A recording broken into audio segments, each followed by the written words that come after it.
सभी भक्तजनों को जय श्री कृष्ण। श्री सुखदेव जी कहते हैं, परीक्षित, सर्वेश्वर आर्यपुत्र, आपकी यह बात किसी प्रकार युक्ति संगत नहीं मालूम होती कि आप राजाओं से भयभीत होकर समुद्र में आ बसे हैं, क्योंकि आपने केवल अपने शांग धनुष के टंकार से मेरे विवाह के समय आए हुए समस्त राजाओं को भगाकर अपने चरणों में समर्पित मुझ दासी को उसी प्रकार हरण कर लिया जैसे सिंह अपनी कर्कश ध्वनि से वन पशुओं को भगाकर अपना भाग ले आवे। कमल नयन, आप कैसे कहते हैं कि जो मेरा अनुसरण करता है उसे प्राय कष्ट ही उठाना पड़ता है। प्राचीन काल के अंग, पृथु, भरत, ययाति और गय आदि जो बड़े बड़े राजेश्वर अपना अपना एक छत्र साम्राज्य छोड़कर आपको पाने की अभिलाषा से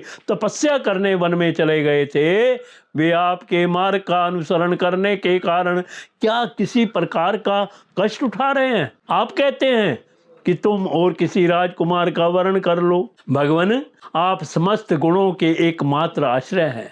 बड़े बड़े संत आपके चरण कमलों की सुगंध का बखान करते रहते हैं। उसका आश्रय लेने मात्र से लोग संसार के पाप ताप से मुक्त हो जाते हैं।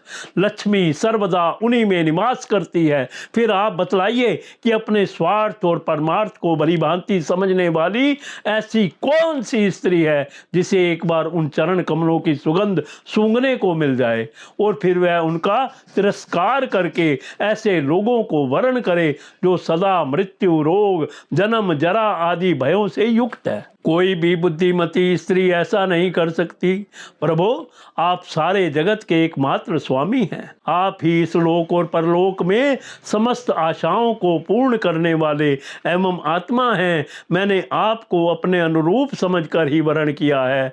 मुझे अपने कर्मों के अनुसार विभिन्न योनियों में भटकना पड़े, इसकी मुझको परवाह नहीं है। मेरी एकमात्र अभिलाषा यही है कि मैं सदा अपना भजन करने वालों का मिथ्या संसार भ्रम निवृत्त करने वाले तथा उन्हें अपना स्वरूप तक दे डालने वाले आप परमेश्वर के चरणों की शरण में रहूं। अच्युतु, शत्रु सूदन गधों के समान घर का बोझा ढोने वाले, बैलों के समान गृहस्थी के व्यापारों में जुटे रहकर कष्ट उठाने वाले, कुत्तों के समान तिरस्कार सहने वाले, बिलाव के समान कृपण और हिंसक तथा क्रीत दासों के समान स्त्री की सेवा करने वाले शिशुपाल आदि राजा लोग जिन्हें वर्ण करने के लिए आपने मुझे संकेत किया है, उसी अभाग्नी स्त्री के पति हूं, जिनके कानों में भगवान शंकर, ब्रह्मा आदि देवेश्वरों की सभा में गाई जाने वाली आपकी लीला कथाओं ने प्रवेश किया है।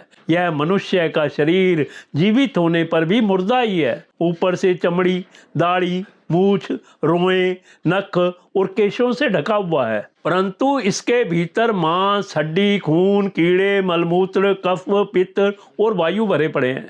इसे वही मूढ़ स्त्री अपना प्रियतम पति समझकर सेवन करती है, जिसे कभी आपके चरणारविंद के मकरंद की सुगंध सूंघने को नहीं मिली है। कमल नयन, आप आत्मा राम हैं, मैं सुंदरी अथवा गुणवती हूँ, इन बातों पर आपकी दृष्टि नहीं जाती, अतः आपका उदासीन रहना स्वाभाविक ही है। फिर भी आपके चरण कमलों में मेरा सुदृढ़ अनुराग हो, यही मेरी अभिलाषा है। जब आप इस संसार की अभिवृद्धि के लिए उत्कृष्ट रजोगुण स्वीकार करके मेरी ओर देखते हैं, तब वह भी आपका परम अनुग्रह ही है। मधुसूदन, आपने कहा कि किसी अनुरूप वर को वर्ण कर लो। मैं आपकी इस बात को भी झूठ नहीं मानती, क्योंकि कभी कभी एक पुरुष के द्वारा जीती जाने पर भी काशी नरेश की कन्या अंबा के समान किसी किसी की दूसरे पुरुष में भी प्रीति रहती है। उल्टा स्त्री का मन तो विवाह हो जाने पर भी नए नए पुरुषों की ओर खींचता रहता है। बुद्धिमान पुरुष को चाहिए कि वह ऐसी उल्टा स्त्री को अपने पास ना रखे। उसे अपनाने वाला पुरुष लोक और परलोक दोनों खो बैठता है, उभय भ्रष्ट हो जाता है।